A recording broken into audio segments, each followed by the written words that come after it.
It is that time of the week again, and welcome to the Gadsden Times Kickoff Show. I'm Teddy Couch, this is Kevin Taylor, and those playoffs are really starting to shape up. They sure are, Teddy. We're now headed down the home stretch, everyone, and welcome in tonight, and thanks again for joining us at the Gadsden Times Kickoff Show. This is where everybody starts jockeying for position in terms of the playoffs. We've got some that are trying to make their way in, and then others are trying to avoid a first-round road game, and then others, they're just trying to finish out the season, finish out strong. We've got a number of teams this week. We've got huge matchups in terms of setting up possible matchups for region championships. Just quickly, some of the games that are ahead this Friday night: Coosa Christian's at Woodville, Etowah is at Alexandria, Gadsden City's at Huntsville, Gadsden's at West End, Glencoe hosts Weaver, Hoax Bluff's at Cherokee County, Sardis is at Crossville, Southside goes to Boaz, Westbrook hosts Woodland, Albertville's hosting Mae Jemison, Cedar Bluff's hosting Eider, Collinsville goes to Sand Rock, Fort Payne goes to Hazel Green, and Fife is hosting North Sand Mountain. There's some big games there Friday night, Teddy, in terms of who's going to end up making the playoffs, who can kind of stay alive, because there are a few mathematical possibilities where next week somebody could jump in, or even in the last week of the season may make a difference in terms of a tiebreaker in terms of the out and outer region game. So like I said, we're now sprinting to the end. We're halfway through the month of October. Beginning of November, we start the second season. This is where the playoffs get started.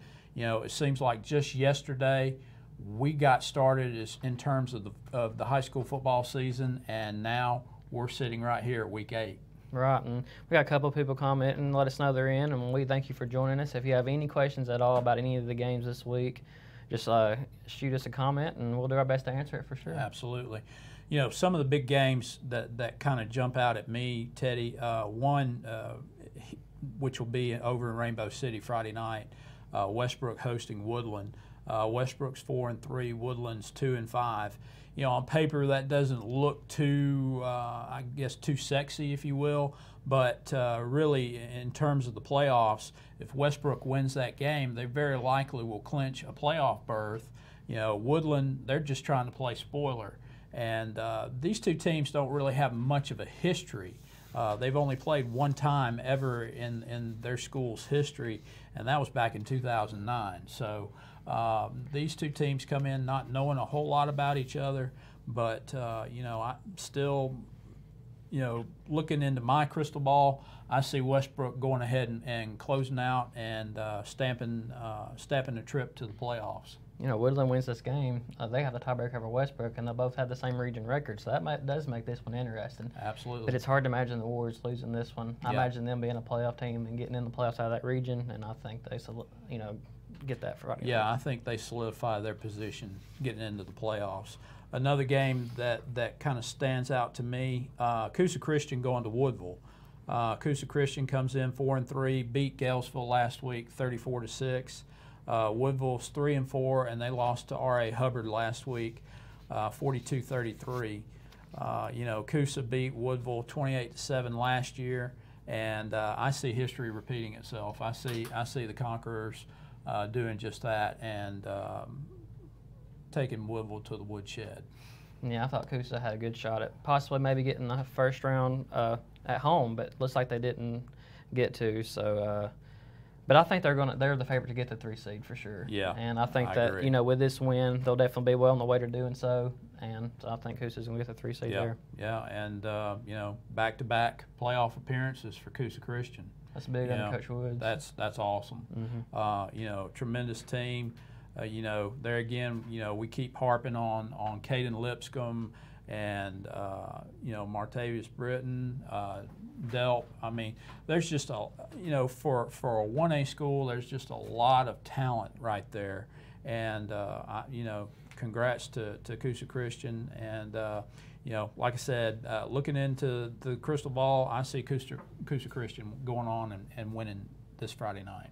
We got a couple more comments. Thank you all for joining us tonight. And like we said, if you have any comments, just shoot them to us and we'll answer them for you. Absolutely. Another game this week, Gadsden is at West End.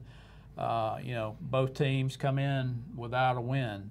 So there are a few guarantees in life. One is death, the other is taxes. Well, we're going to introduce a third. Somebody's going to get their first win of the season Friday night. So who have you got? This one was tough. I mean, you look at West End, their defense hasn't been the best, but they're being able to score points. I don't know if that's coming late at games whenever the game's out of rest, and maybe other teams are putting in guys who don't play as much. And Gadsden struggled offensively big time. I mean, they've had a couple of games where they're able to score some points, but other than that, they've really struggled offensively. But I'm going to go with the Bulldogs. Okay. I think they're going to be able to pull it out. I think it's going to be close. I would not be shocked either way whatsoever. It's really tough, but I'm going to go with the Bulldogs in this one. This was a tough one to pick. It really was. What about you? Not so fast, my friend. I'm going to go with the Patriots. I think that West End just has a little bit too much offense for Gadsden to kind of catch up. I see West End jumping out to maybe a 21-0 lead, and that may be enough for the Patriots. I look for the Patriots to end up getting their first win of the season. I know Gadsden's a little banged up right now, but if Cameron Hawkins is even close to 100%, I think he can have a big day. Maybe he can, help carry them to that win. We'll see. Yeah, that's why they play the game. Absolutely. Another game on the books. Glencoe is hosting Weaver. Glencoe also looking for its first win of the season. Weaver 4-3. They lost last week to number 1 Sachs 30-7. Weaver's lost 3 of their last 4. Do they make it 4 of their last 5? I think Weaver comes out with a win here. I mean, I've said it week in and week out. I probably sound like a broken record, but I think if you play Weaver in to many other regions in 3A, they're hosting the first round of the playoffs more than likely. Good football team. They're just, one of the best regions of football is ones they're in, and they're just kind of been a victim of that. But I think Weaver, wins this one big. I'm going to have to agree with you, Teddy. Glencoe's been shut out 4 times this season, and last year when they played Weaver, they lost 57-0. So I'm not going to call for a shutout, but I think Weaver comes away with a win again Friday night, and they'll pretty well solidify their position in the playoffs. They're still trying to determine where they're going to be in that playoff positioning, coming out of just probably one of the toughest regions in the state. So we'll just have to wait and see. Sardis, man, what a tough season they've had. Wow. Yeah, of all the teams in this area, I did not see Sardis kind of falling off the way they did. It really seemed, it really started too with that Southside loss. If they win that game, it's a whole different story with that region. Absolutely. Yeah, we're probably talking about Sardis and what their position is in the playoffs. Right now, I'm not 100% sure, but I think they're mathematically out. And they've got Crossville. Now Crossville's not a world beater by any means, but this one's kind of a gut check for Sardis, and I think they're going to answer that check. I think they win big over Crossville. I'm with you. I think the Lions get back, win here big, and it's gonna be a big game for them to, like you said, be able to come back strong. I know that game against Boas didn't go as they wanted. Yeah. Just tough loss after tough loss for them, and this will just be big for them in general. Obviously, I don't think they can make the playoffs mathematically. But, still getting that win, end of the season strong, especially for those seniors, will be a big deal. And I think they do that, at least at region-wise next week. Yeah. Somebody who came away with a huge win last week, Gadsden City. Yeah. Wow. What a win for Bart Sessions and his coaching staff, knocking off Florence last week 31-24 to pick up their first win of the season. And let's see if they can keep that momentum rolling, and they go into Huntsville. Huntsville's 3-5, lost last week to Austin 40-3. Are you still feeling the Titans? I'm going with Gadsden City. There's multiple factors in this. The reason why I decided to go with the Titans. I mean, Huntsville, they've been able to put some points up this year. I think they're averaging about 28 points per game, but they've only scored 20 in their last 2 combined. And one of those was a loss to Florence. They're actually coming in off 2 losses. And don't forget, Gadsden City missed the playoffs last year because they lost on the last second field goal. Remember who that was to? I was just about to say the same thing. That's kind of scary. Yeah. So, Huntsville put them out of the playoffs last year on a last second field goal. I talked to Coach Bart Sessions today. I asked him if, maybe revenge is on the mind. Mm-hmm. He told me, that's just stuff that we write about. But No. maybe the coaches are looking at it that way. But I can guarantee you those players, No. they remember that. Oh, yeah, and they have revenge on their mind. There's no doubt about it. Yeah, yeah. I like the Titans to come away with this. This was kind of I deliberated a good bit about this because, early in the season, Huntsville seemed to be playing pretty good ball. But, here in the last few weeks, they really kind of shown their colors. And, Gadsden with that big win last week, I just see them just keep trucking. And so I'm going with the Titans. I like them to win by 2 points. You got Gadsden City the week before last when they lost to James Clemens 50-28, but they were down even bigger than that and kept fighting and kept fighting. It looks like they might have carried that momentum into last week. They got down 21-0, fight back to win at 31-24. Yeah. So football, when you get momentum going, who knows? It can be a crazy thing. Absolutely. And maybe it could. They're going to have some help to make the playoffs, regardless if they win out in the region. Yeah. It's a lot of things have to happen, but it's not far-fetched things that have to happen. No. But the most important thing is they have to take care of business themselves before they worry about what anybody else does. Absolutely. So they're going to have to win Friday night if they want a chance to keep, stay alive for the playoffs. Yeah. And again, we want to thank everybody for joining us live on Facebook Live tonight with the Gadsden Times Kickoff Show. We will be back to you Friday night to review everything that's happened, give you scores, and give you some highlights in terms of who did what on the field. Without a doubt, Northeast Alabama is just loaded with tremendous running back talent this year. And I'm sure we're going to be talking about one of those running backs, if not maybe more, on Friday night. One particular team that has a tremendous running back is Hoax Bluff. Hoax Bluff, number 2 in Class 4A, 7-0, knocked off Cleveland County last week, 49-10. Hoax Bluff's averaging 43 points a game, and they just look, quite frankly, they look unstoppable right now. They're playing a Cherokee County teams 3-4. They beat Asheville last week, 54-13. In years past, this game has been really close, and it's come down the wire. Last year, Hoax Bluff beat them 27-21. So, do you see a close game this week? This is a big rivalry game. I mean, they're having to travel to Center, or Cherokee County, Center. Yeah. A lot of people call them both ways, but right. You're traveling to Center, and that's always a tough place to play, and this is a big rivalry game. And you got to look at, if you look at the standings, Cherokee County's sitting in 5th for the 2-3 region record, and they have Hoax Bluff and Cleveland County left. Yeah. That Cleveland County game is one they can definitely win. If they could knock off Hoax Bluff, that'd be big on them just making the playoffs in general, so they're fighting for their playoff lives here. But Hoax Bluff has Darian Meads, they have Ashton Gullidge, they have Braden Hill. They have a lot of playmakers. Their offensive line up front is very strong. It's hard for me to go against the Eagles. I have Hoax Bluff winning by a few touchdowns. Wow. Okay. I don't see this being a close game Friday night. Last year and in years past, this really has been probably one of the toughest games, closest games that we see just in this area alone. But Hoax Bluff is just playing really good football right now. They're number 2 for a reason. Right. And in some people's minds, they're actually the number 1 team in the state. And they keep putting points up on the board and doing what they need to do. They've got some big games ahead of them, but knowing Coach Mike Robertson, he's not going to let them look ahead, and I think they're going to come away with probably with the 14-point win over Cherokee County Friday night. Well, the thing about Hoax Bluff, they've locked up a playoff spot. One of 2 of our teams that's locked up a playoff spot. Cherokee County has not.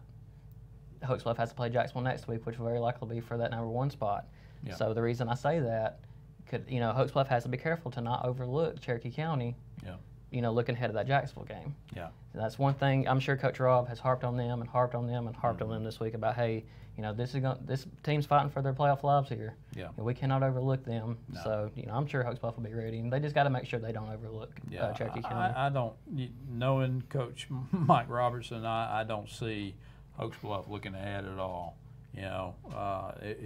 He'll give you some good coach speak and say this is the best team that they've played up to this season, and that's because that's the next one on the schedule. So, other games looking ahead, Etowah's at Alexandria, another number 2 team from Etowah County. Etowah comes in 8-0, Alexandria 4-3. When you play at Alexandria, that's a tough place to play. So anybody comes in 8-0, they need to be a little worried.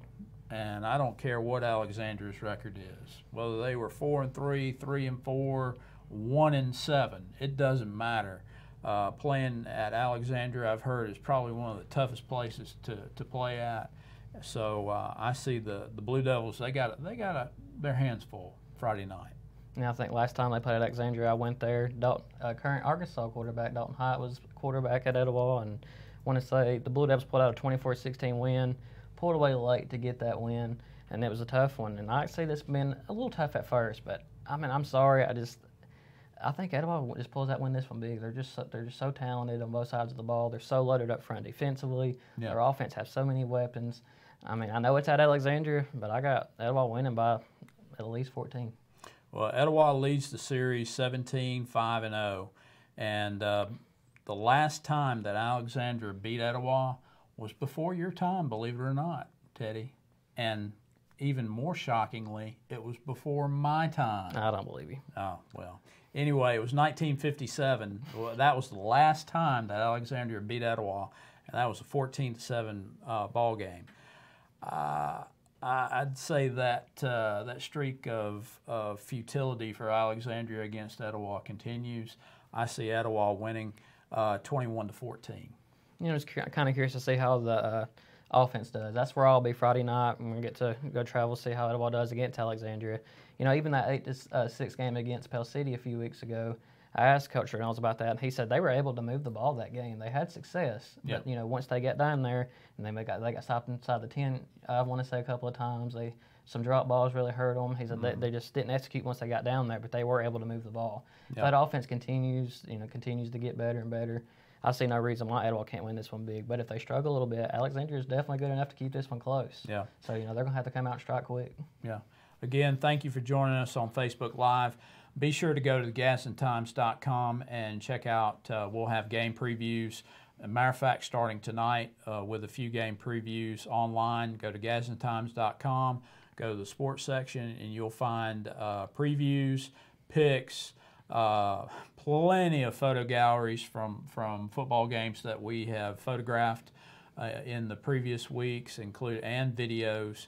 And matter of fact, Time Out with the Times, which is a staple of our paper, will be out tomorrow morning in the paper, but then also online here very shortly. So just go to the GadsdenTimes.com and check it out.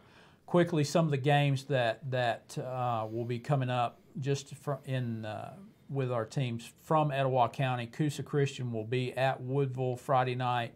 Etowah, like we said, will be at Alexandria. Gadsden City's at Huntsville. Gaston's at West End. Glencoe hosts Weaver. Hokes Bluff's at Cherokee County. Sardis is at Crossville. And Southside is at Boaz. And then Westbrook hosts Woodland. So, again, we are sprinting to the end of the regular season, about to head into the second season. And probably one of the biggest games on tap Friday night will be over in Boaz. For sure. Southside versus Boaz, a huge region game. Southside comes in 3-4, a huge win last week, 21-14 over Alexandria to keep their playoff hopes alive. Boaz, they're just being Boaz. This has been a tremendous year for Jeremy Sullivan and his team. They're 7-1. They beat Sardis last week, 42-14. this is a game where really you could flip a coin. You've got two tremendous running backs. Well, you got Cat Bothwell for Southside. You've got Christian Collins for Boaz. Which back wins this one? It's going to be interesting to see. I'm excited to see how Christian Collins does against Southside's defense. Southside has done a very good job of stopping the run this year. Christian Collins is a whole other animal. Yeah. But the thing that you mentioned about, Cat and Christian, you got to think Christian will get more yards because he carries the ball about 30 to 40 times a game. Yeah.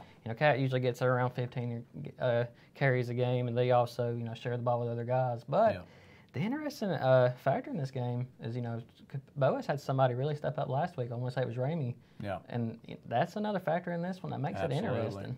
Yeah.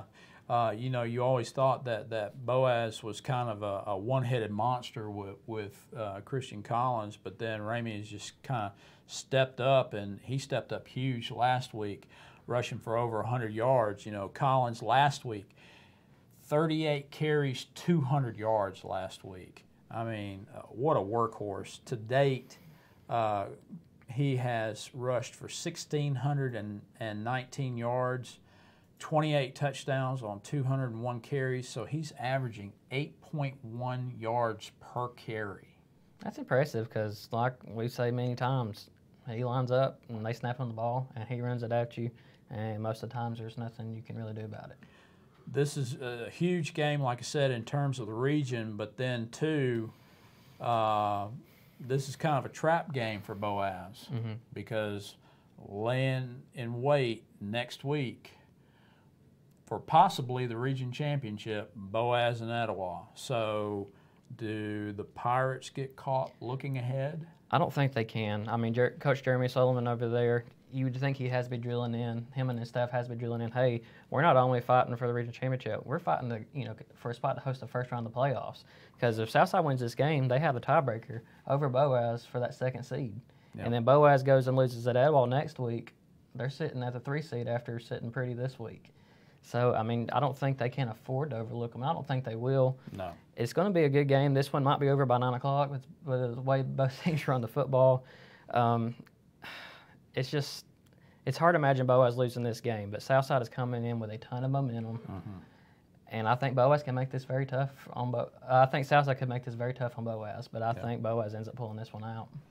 I just knowing Collins and also knowing Coach Jeremy Sullivan, he knows that this is a trap game, but he knows also to avoid trap games by keeping his guys focused because there's so much more on the line than, it's